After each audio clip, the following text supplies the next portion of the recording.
Hello, this is Richard Hammock's Calculus 1 course.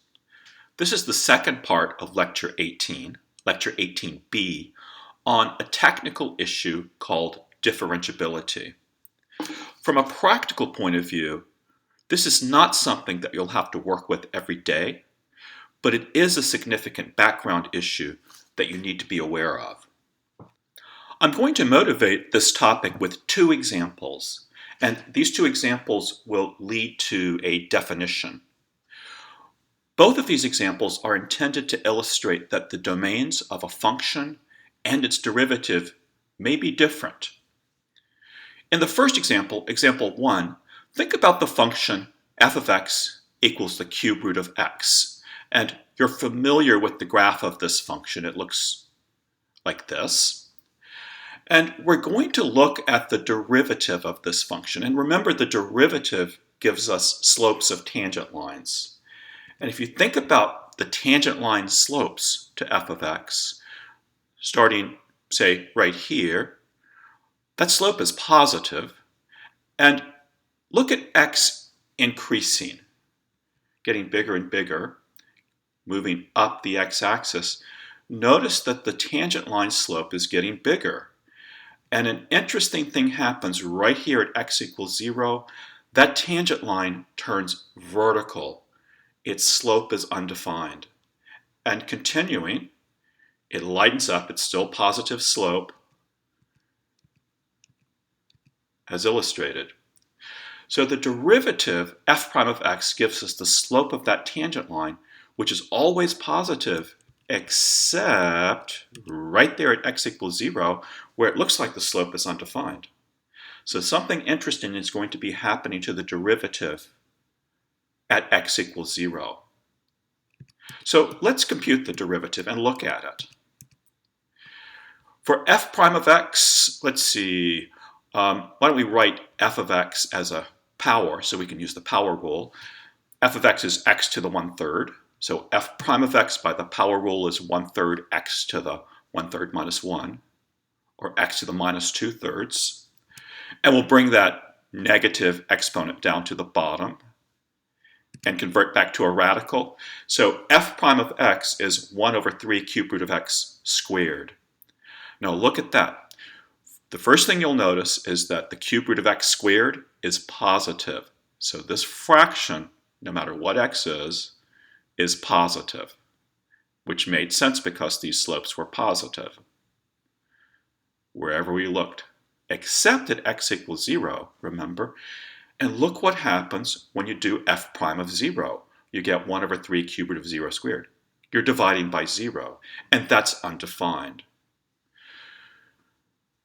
So in this example, f prime of 0 is not defined because the tangent line was vertical there at x equals 0. And here's a graph of the derivative f prime. It's always positive above the x-axis. And you pick up a vertical asymptote right here at x equals 0 in the derivative. As x gets closer to 0, this denominator gets smaller, so the reciprocal gets bigger and bigger and bigger the closer x is to 0. So that reflects completely what's happening with the tangent lines and their slopes. At x equals 0, the slope is undefined. You might think of it as infinite slope, and you've got a vertical asymptote there.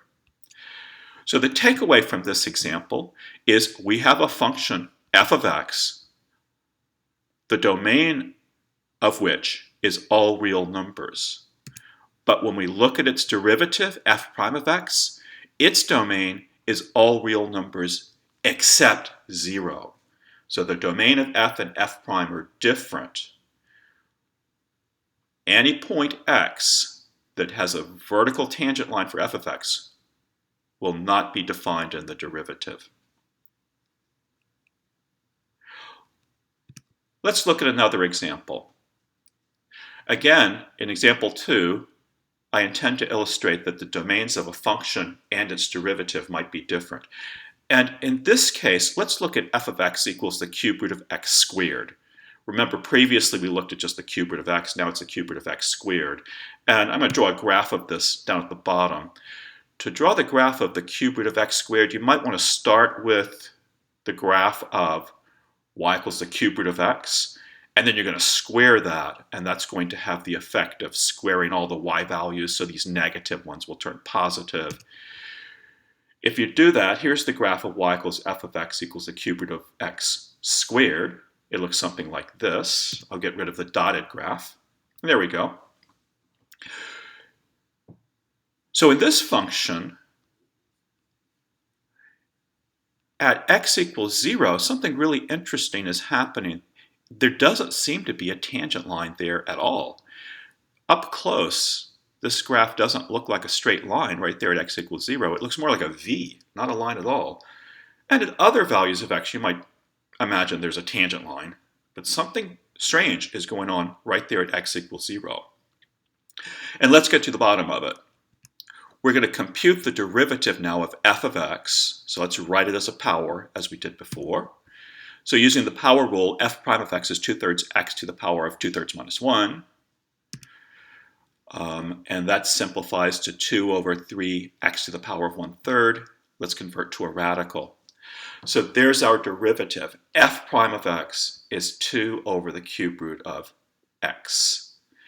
And you'll notice there that for any value of x except 0, you can plug it in.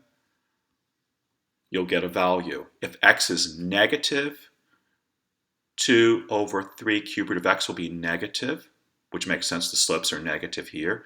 If x is positive, 2 over the cube root of x is going to be positive, which makes sense because the slopes are positive here. But if you try to plug in 0, f prime of 0 is, well, you're dividing by 0. It's not defined. And that makes sense because we said there was no way to think of a tangent line right here at x equals 0. So the takeaway from this example is that we have a function, f of x. The domain of f of x is all real numbers, but the domain of its derivative is all real numbers except 0. If ever you have a function that has a cusp on it, like right here on this function, there's no tangent line there, and you'll find that the derivative will not be defined at that point. Okay, we're going to take these two examples and put them together into a definition. You can think about this as a new vocabulary word. Here's the definition. Suppose f is a function and c is a number in its domain.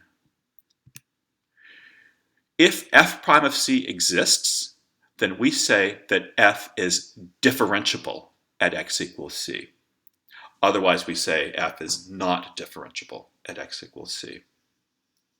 And you can also talk about differentiability on an interval. If f prime of c exists for all c in some interval, meaning f is differentiable for all c in that interval, we say that f is differentiable on that interval. So a couple of examples that we've already looked at, really. First of all, f of x equals the cube root of x. That was example 1.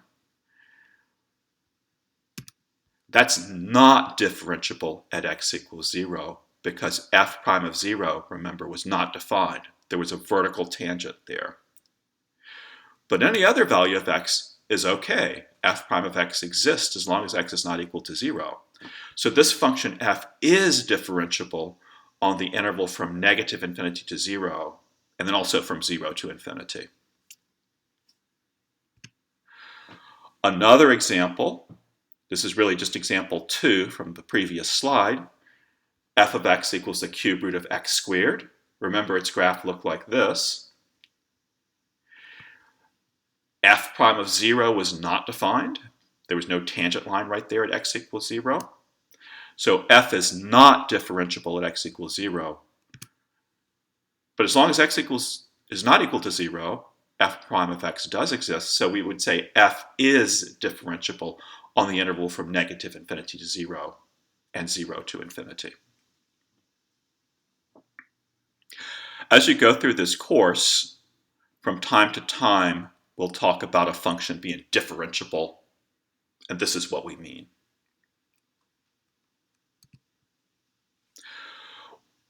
One thing that you'll read about in your textbook is that differentiability implies continuity. There's a theorem that says if f is differentiable at a number x equals c, in other words, if f prime of c exists, then f is continuous at x equals c. And I'd like for you to read about that in the textbook. Consequently, if f is differentiable on an interval from a to b, then f is continuous on that interval from a to b.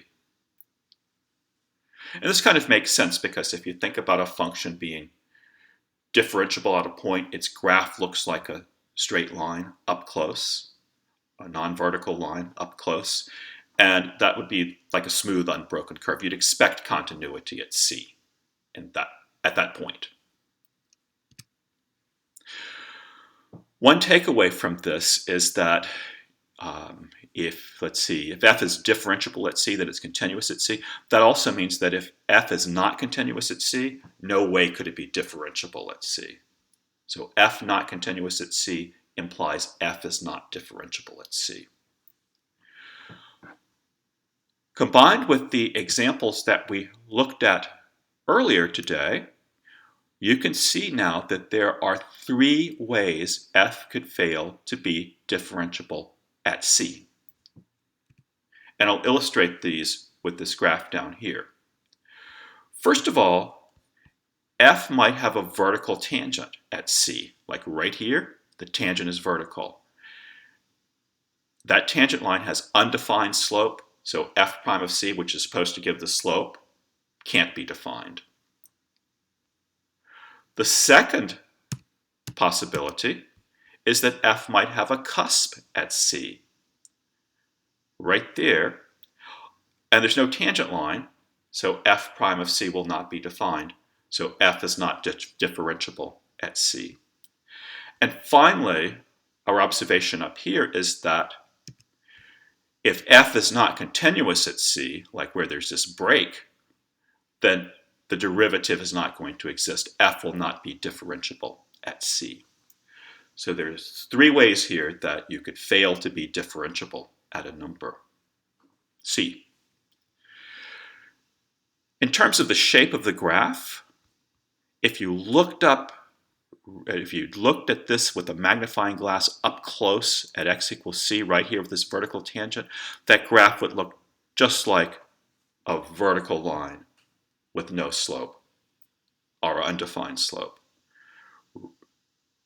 So f prime of c can't be defined.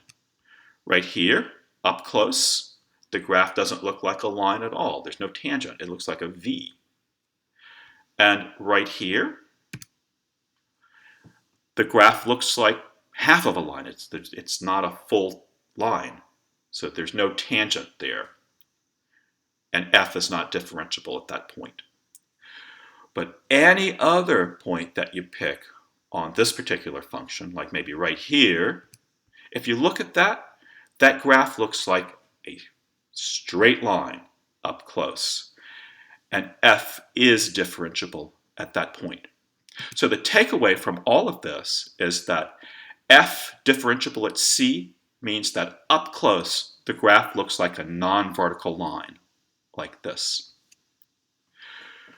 So of course, we as calculus students are most interested in functions that are differentiable. We're doing calculus after all. But it's important to be aware that you might have these isolated points at which a function is not differentiable. And this is going to come up from time to time as you go through this course. Certain results will hold for a function if it's differentiable. And you'll see this word from time to time, and now you know what it means. Next time, we're going to go back to our rules, and we are going to come up with a rule for the derivative of e to the x in our next lecture. So back to rules. I'll see you then. Have a great day, and goodbye.